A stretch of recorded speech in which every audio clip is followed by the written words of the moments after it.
What kind of legacy are you leaving your children and grandchildren?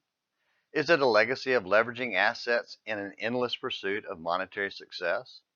Is it a legacy of fun and games and earthly pursuits? Is it one of just passing through life adrift and purposeless? Or is it one of diligently seeking God? Perhaps you're saying, but James, I don't have any children, so how can I leave a legacy? Well, even if you have no children or aren't even married, you have an influence on others. Everyone leaves a legacy impacting those around them. It may not be on many people, but you still impact the world. So, what kind of legacy are you leaving for the world? We've been looking at Jacob, the third patriarch after Abraham and Isaac, for some time now, and just saw how he finally gave up fighting against God and received the new name. Instead of trickster, his new name, Israel, noted his better relationship as victor with God. Well, Jacob may have changed and left an improved legacy, but what about Esau? Esau had forgiven his brother and let go of the anger and hatred, but his character really hadn't changed. He was carnally driven. He was still the profane man who had traded away his birthright for a bowl of beans in Genesis 25 verses 29 through 34 and Hebrews 12 verse 16. When he met Israel for the first time in 20 years, he was the leader of a large band of men and controlled a large territory to the southeast of the Promised Land.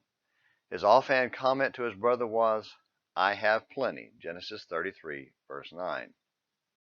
Though the enmity between brothers was over, Esau passed down a legacy to his children that revived that enmity with Israel.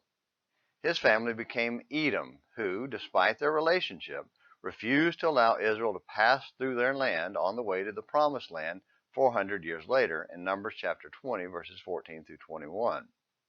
This legacy of conflict continued and escalated for the next 1,500 years. It flared up when Herod the Great, an Edomite who married into Judah, tried to kill the Christ. It only ended after the last Herod sat in judgment of Paul the Apostle in Acts 26. Paul noted Agrippa's knowledge of the promises, so Agrippa may have been aware of the long legacy of conflict. But even if he wasn't aware of the connection, he refused to diligently seek God and rejected the opportunity to become a Christian.